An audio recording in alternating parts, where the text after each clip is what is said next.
Odinga, appreciating what he has done in terms of building the democracy of this nation. Many have hailed him as one person who held their hand politically, growing them up to levels that they are at. But now, what does this mean? His demise, his vacuum. Do you suppose that this is one thing that is going to cost Kenyans hugely when we are talking about the strength of politics in the nation? Or perhaps it's just that one moment where very many other leaders of his caliber then will be out and will be able to get to celebrate them. Or what happens to those ones that have been labeled political orphans now that Raila Odinga is gone? I mean, today, what we have seen, they have strongly exhibited some level of strength and saying that they are committed to continue with what it is that the Right Honorable Raila Odinga did and what he stood for.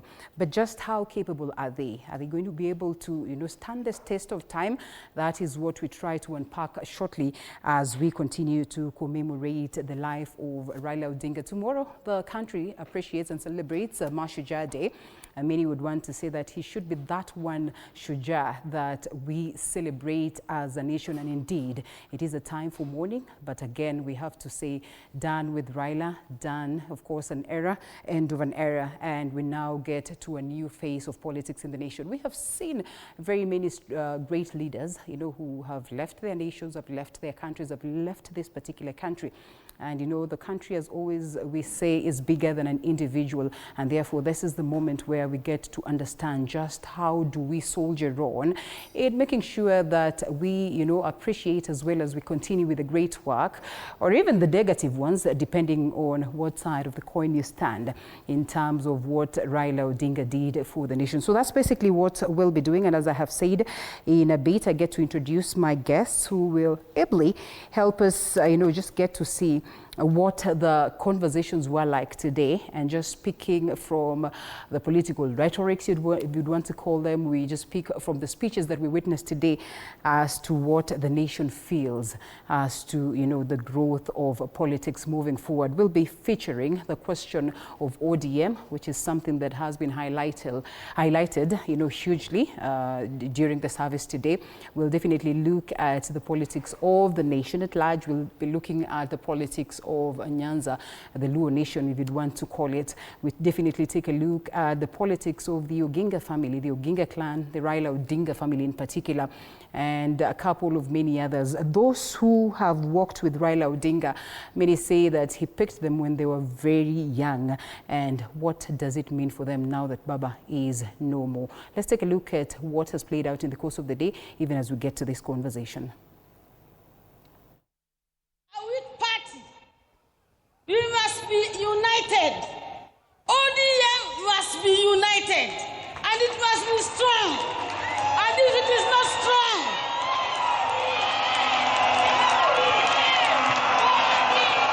if it is not strong, ODM!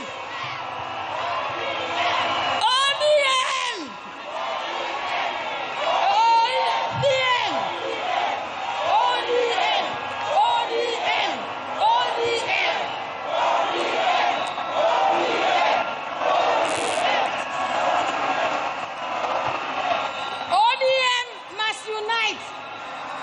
We cannot have an ODM in Guinea-Huko, another ODM being led by some other people, another ODM being led by the few people who think they own the party. ODM belongs to all of us. Some of you who want to take it now don't even know how we started ODM. ODM in Malwa. And we are going to go to any negotiation table with a strong, united, one ODM.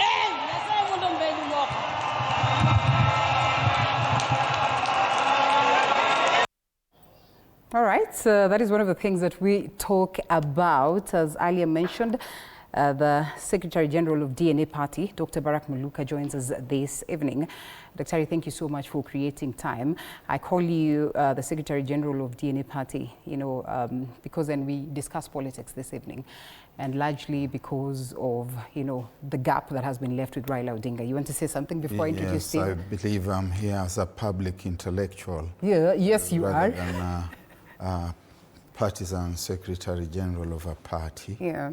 But I do recognize that I also wear that cap. but I want to consider myself more as a public intellectual and a scholar. Hence the disclaimer that I put. Thank you. Yes, karibu sana. And then we have a governance and policy expert, Steve Ogutu. Steve, thank you so much for creating time. Steve is not just a governance and policy expert, but a person who's interacted with Daktari with Raila Odinga at a very close level. I know, Daktari, that you have done the same too, and therefore, of course, the gentlemen that are here with us this evening wear a hat that is very important to the discussion that we are about to have. Shortly, we'll also be having Professor Munene, who joins us, a political historian, one who's been here long enough and can articulate well the politics of Raila Odinga, and now moving forward, the politics without Raila Odinga. I read you today, Dr. Barak Muluka, and you highlight just how much of a vacuum Raila Odinga then leaves. Perhaps this piece that you have written today, was out before the speeches today. And out of the speeches, we pick, a team and a lot that is committed to continue with the dream of BAMBA in, fighting for the space of democracy and making sure that all is neat, in pushing for the growth of ODM and putting it neatly together, and so many other things. And they speak of that, speaker after speaker after speaker. Would you want to change your position in terms of how you view the possibilities of a crumbled political space moving forward? Thank you very much. Once again, allow me to continue to join myself with those who have sent condolences to the family, and especially now that the reality begins sinking and we start accepting that Raila Odinga is no longer on the surface of this earth.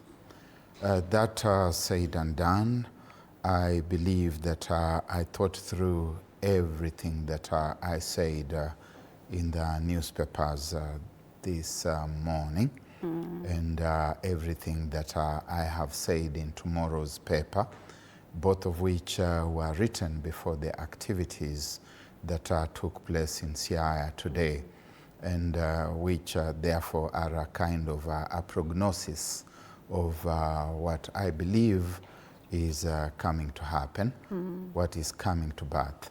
And if you have interacted closely with what I wrote, and you have also observed closely and listened intensely to what was being said, you can see that the concerns that I raised are beginning to play out. The question that I asked at the beginning and at the end of the 2,100 words is, will ODM survive? Will it outlive the founder? And the founder is basically Raila Odinga. In point of truth, there were other people who helped him with the founding of this party. If our memory serves us well, we go back to 2005, and we see that there were discussions beginning from the following year, 2006. Kalonzo bolted out with a portion of the party, but the remaining ones went on to the 2007 elections. There was what they called the Pentagon. Then from around 2009, 2010, the people began leaving one after the other. The last one to go was Musalia Mudavadi, who left in 2012, in the early months of that year. And Doc, sorry, such is politics. You want to say that this is a rhetoric? I'm building a hypothesis. All right. So if you will allow me, I will allow you. I will be able then to cogitate. Yeah. So Raila Odinga therefore remains in that space, and he consolidates it, and it becomes a very solid political machine. But one of the things that do happen then is that the moral authority, the moral voice, the rallying call, the center that holds everything together is Raila Odinga himself. He becomes the party becomes himself, he becomes the ideology, he becomes the edifice, so to speak. And so within that context, if I may be very brief, he can be counted together alongside other great strategists, great leaders who built what were essentially personal empires.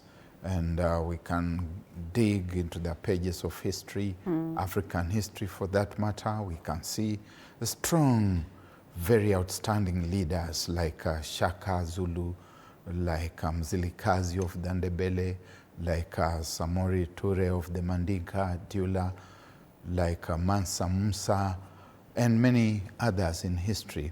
They built very strong edifices, but they were the glue, they were the magnet, and they were the glue that held the whole entity together. So the question is, will this hold? And I think that is a question that we are going to be dealing with in the coming months. I heard you and the lady who was here earlier on talking about Raila Odinga making headlines. He is going to continue making headlines even after he has left, in the context of the struggle for the spaces that he has left. And there are many spaces. It's not just one space. All right. And the business this evening is to look at all those spaces moving forward. Allow me to let you, Steve, pass your message of condolence, because I know you have not been with us on set. That is on TV 47. At least Daktari, from the time this happened on the 15th, has frequented the set, and we appreciate that, Daktari. But yes, you begin with your message as we get to the politics of the day based on the utterances of the speakers. Right, Linda. Thank you very much for according me this opportunity to be here this evening. And indeed, it's a big, to say it's a big loss is an understatement. You know, I think as a country, to fill the void that Raila has left behind is going to take us years. The impact of his loss is going to be felt for decades to come. You listen to what the president said today about how he was a partner for him when it comes to strategic thinking on how to move the country forward in terms of investments in areas like infrastructure. He was talking about the Rironi, Malaba Road, and the SGR and other development ideas that they were brainstorming on how to move the country forward. And majority of Kenyans feel, especially those who are marginalized, they feel they've lost a voice, you know, and someone who stood up and challenged the system when nobody was there to do that, you know. And his place in the history of this country can never be taken away from him. And so I just want to say that it's such a big loss. Personally, it's a family I have very deep connections to, and at a personal level, it's also a very big loss. And my hope is that moving forward, as a country, we'll find a way to just address, keep his legacy alive, his legacy of advancing constitutionalism, his legacy of advancing human rights, his legacy of fighting for justice, and he was very big on women empowerment. I hope we can keep all these components of his legacy alive moving forward. Yeah. You speak of women, and just before we began the broadcast, or just before I looked you two in, Ruth speaks of the journey they have walked with a brother. And interestingly, we pick that she has, been right at the process of struggle with Right Honorable Raila Odinga. Maybe for those who have read history, they might have picked that in the journey, but it is not as loud as, Ruth speaks of it today. It got me thinking, is it that for that longest time, indeed, women have been looked at as just by the ways? Because, I mean, if she moved all these places with Raila Odinga, yet this is not vocalized as much, what does it paint? Right. I mean, I mean, data speak for itself. When it comes to issues of women empowerment, that's a crisis. That is not just a Kenya crisis, it's a global crisis. In fact, just to think about a few months ago, the World Economic Forum released a report that indicated globally, in terms of achieving, closing the gender gap, we are just at about 50% thereabout, you know. And so it means we have, and they are projecting that for us to bridge the gap, we have about over 120 years to be able to do that. And so it takes a lot of intentional leadership like Raila we've seen doing, I mean, demonstrated during his life by mentoring women into positions of leadership. Even within his own political party, the ODM party, you see, he really uplifted a lot of women and mainstreamed their voice into the mainstream politics of this country. And so I think that is a very important agenda that we have to keep advancing because women's rights are human rights and they must be protected. Yeah. All right, three things come to the fore, Dr. as to the politics of ODM first. That they are them that are committed towards making sure. Actually, I think all of the speakers today exhibited, you know, in a way that they really want to see the party hold together, you know, in memory of Raila Odinga, including the president himself, who is a founder member, as he highlights. That we have those ones that, you know, they are pro-broad-based government, them that are not pro-broad-based government, and those ones will be looked at as individuals that, you know, are defiant in a way. And then perhaps there's going to be a rise of those ones that are committed to just come and lead the party and make sure that it holds. Maybe those ones that we probably have not seen actively involved in the game of politics or in the game of just making sure that ODM is in shape. Why do you strongly believe that it will be very difficult for these three groups that are committed towards making sure the party stands are going to have the struggles? Those are not my words, that I think it's going to be very difficult. What I have postulated, rather, is that there are certain considerations that have got to be taken into account. In other words, I have flagged the things that need to be watched very carefully going forward. And they could be the Achilles heel of the party in the post-Raila Odinga dispensation. Number one, that there are ideological questions. There are different people who have been around Raila Odinga for different reasons. There are those who have been around him because they have seen him espouse the kind of principles, values, and the kind of ideological orientation that impresses them, it tickles them, it touches them, they believe in it, and that is the direction they would like to go in terms of the Kenyan nation, the kind of future they would like to see for the Kenyan nation, and the kind of government that they believe would take the Kenyan nation that way. That is one. Okay. There are also within that space others who are interested in being in leadership, in being in power, regardless of what that leadership does.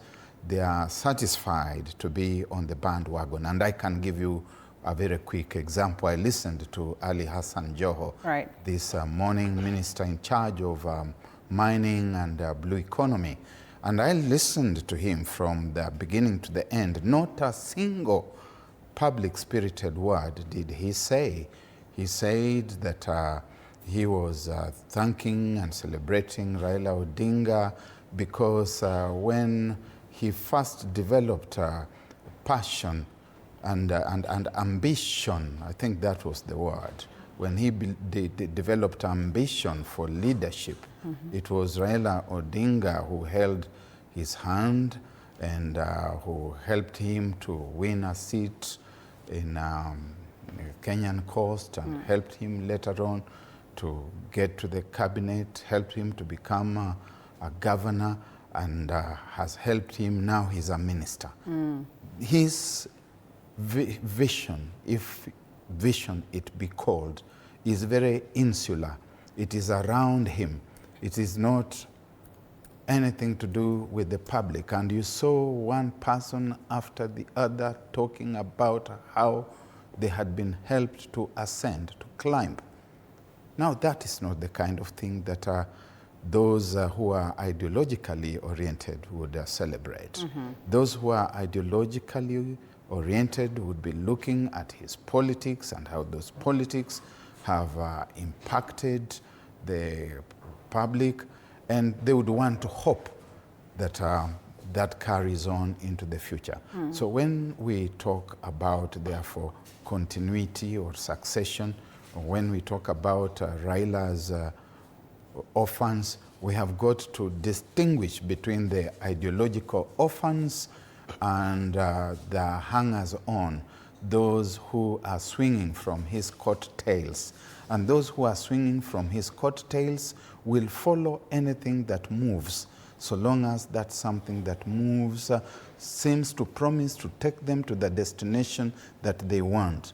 But his ideological orphans would refuse to board anything that moves if it's not the correct courage that is going to be taking the country to where they think and they believe that Raila Odinga wanted it to go. Now that divide alone becomes a question of tussling. Okay. Then there are other things like personal ambition for spaces. Even among those who share in the same belief, there will be those who are saying, I'm the right person, you are not the right person.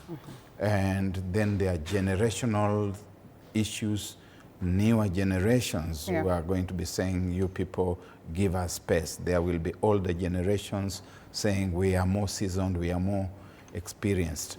Then you have to go back to the community itself, because he occupied space at the national level, but he had a springboard. So that springboard also, people will be looking at it and saying, I'm the right person. And we will narrow it down to the Luo nation shortly.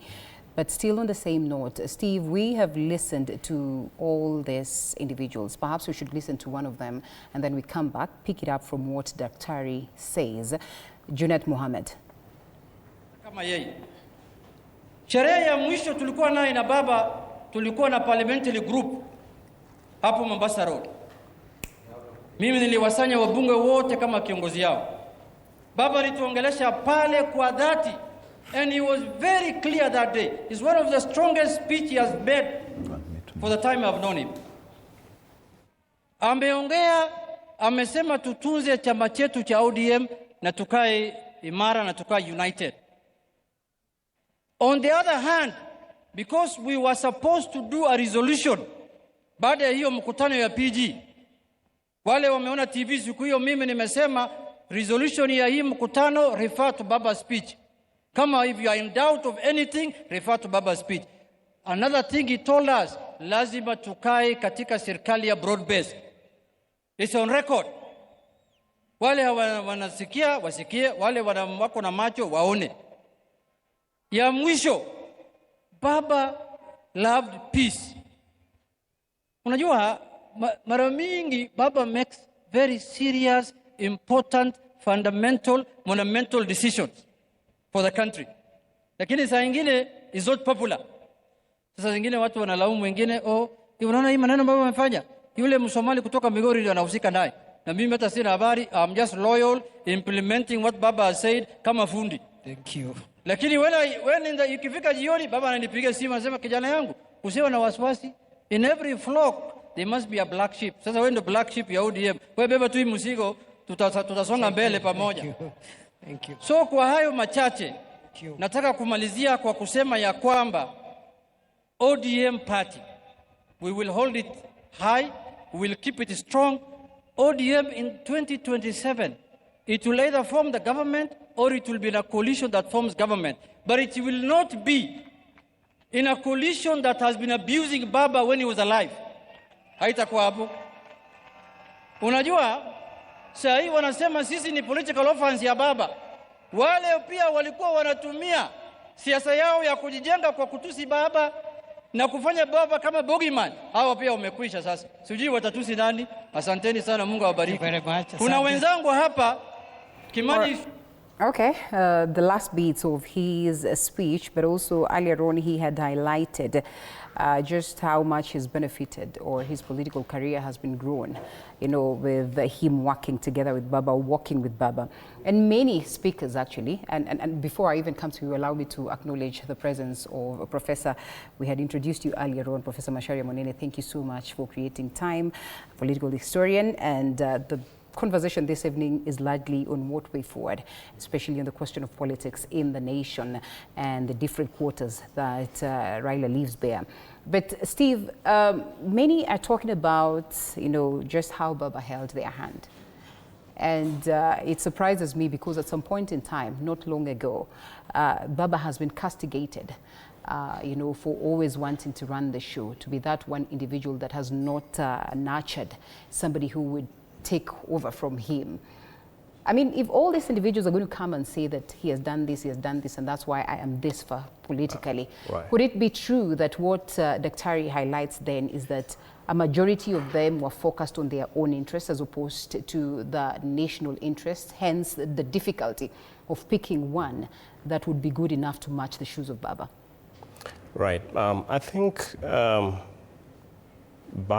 mentored many people, including the president himself. I think in his speech, I listened to the entire speech of the president, and I think he mentioned about 5 times that Raila was his mentor, his political mentor, and right from the days when they connected, when he was the MP for Eldoret, I think in 1997 when they first met, and all through they became close around 2005, and he attributes his political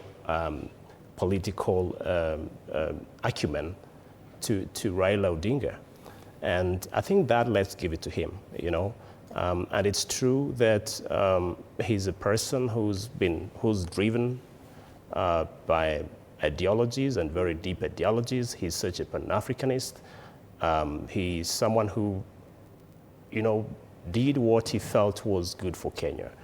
And I think the best way that we can keep his legacy alive, especially for those who learned from his political school, as was said during the speeches, is to really follow his ideologies, which were generally centering Kenya in everything that we do. You know, putting Kenya first, you know, fighting corruption. Putting Kenya first meaning fighting corruption, which costs this country a lot of money every year. You know, the Auditor General report says that we lose more than 1/3 of our national budget annually to corruption. Issues of tribalism, that is still a problem. I mean, data still speaks that we have communities that still occupy a very high percentage when it comes to public service. You know, issues of good governance and development that don't reach the people. We have to really tackle these issues. I mean, devolution was something that was very close to Raila, as we know it.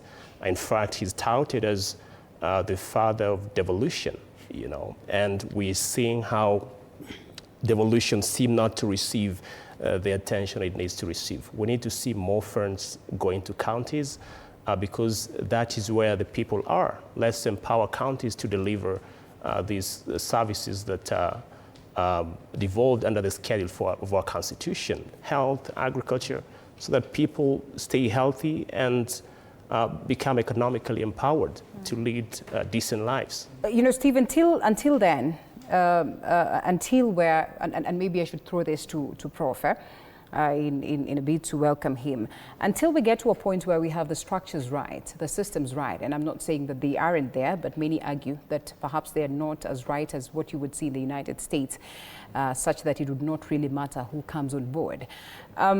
Reality is that we require individuals that are, you know, good enough, strong enough, committed enough to get us to implement some of these things that are well enshrined in law. Out of the students of Baba, who we have seen so many come out and acknowledging that he has done this, he has helped us to grow this and everything, do you see one that matches the ideological stamina of his that would take up the mantle from where he has left it, so that we do not get to experience this political gap that we are scared of moving forward? No, there is none at present. Okay. Somebody could develop in the future, but at present there is none.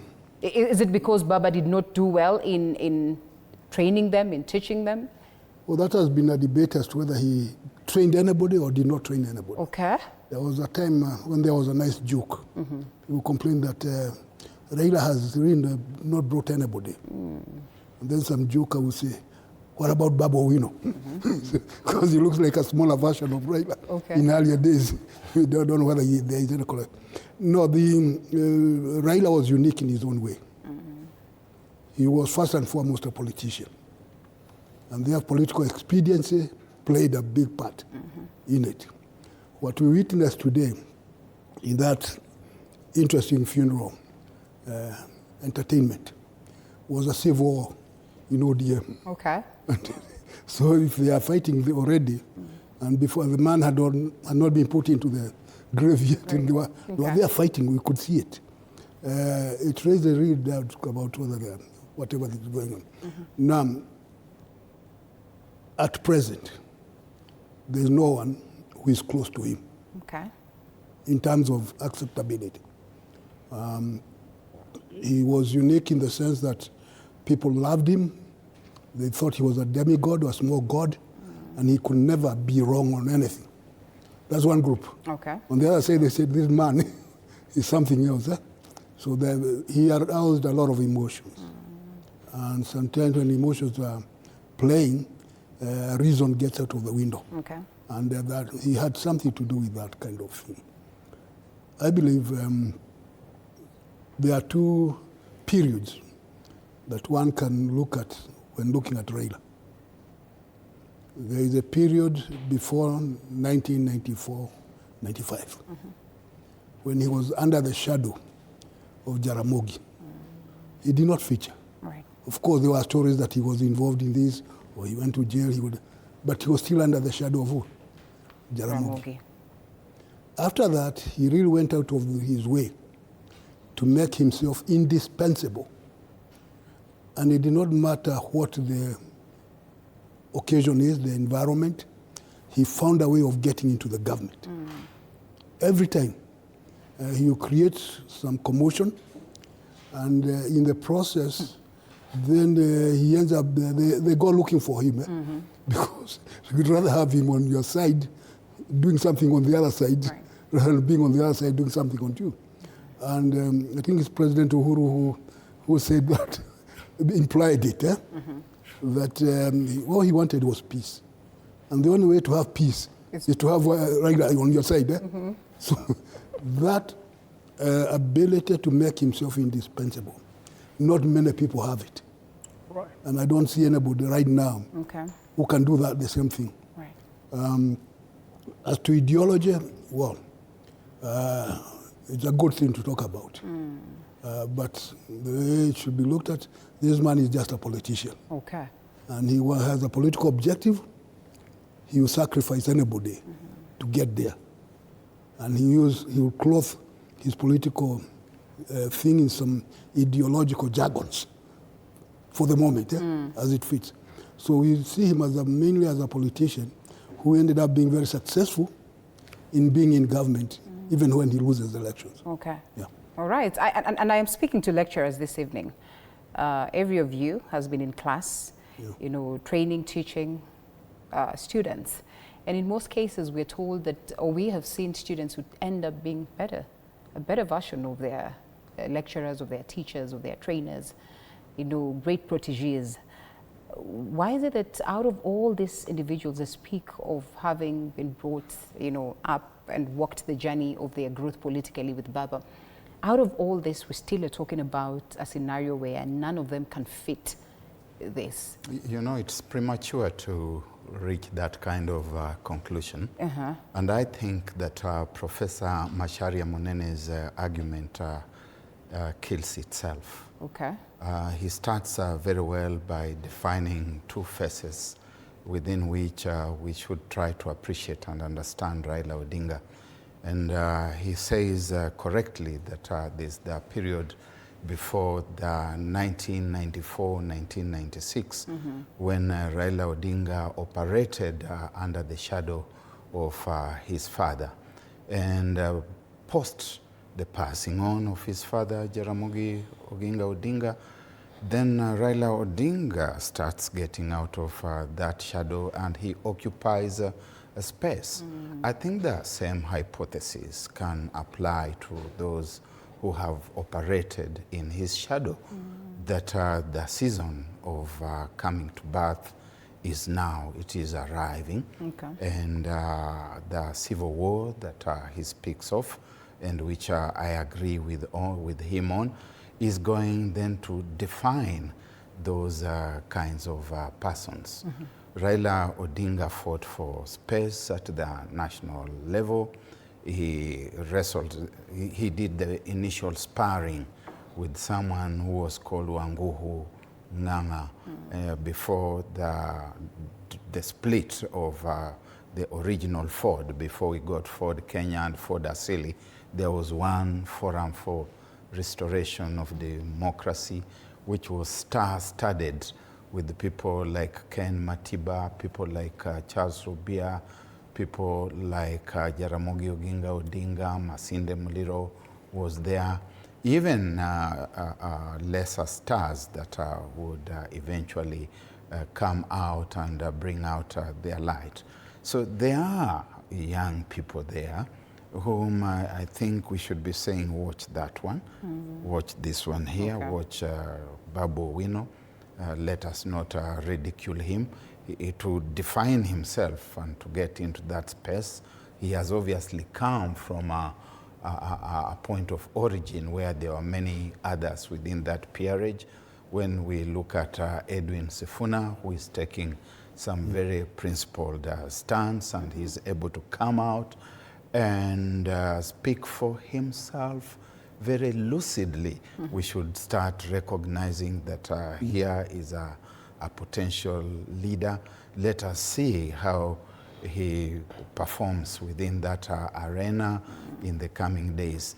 I would not talk about people like James Orengo, whom I see as being in the same peerage as Raila Odinga. I would not talk about people like Professor Peter Anyang' Nyong'o. They have come a long way. They were teaching us in the university in the 1970s. And I think, like I said this a few months ago, about 3-4 months ago.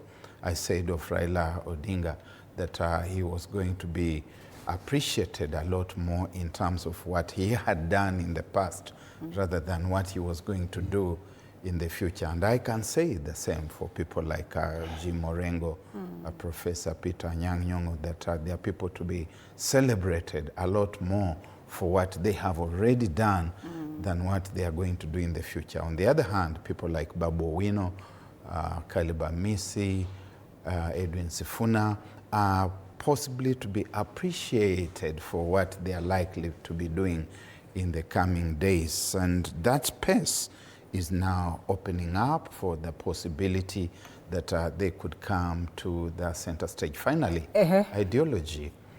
I think all politicians operate within an ideological arena. It doesn't matter whether it's a regressive and retrogressive kind of Hitlerite, Stalinite ideology, or whether it's a more progressive ideology that seems to carry the nation along as the focus for development. Mao Zedong had an ideology, and so did Deng Xiaoping, and today Xi Jinping, the have ideologies.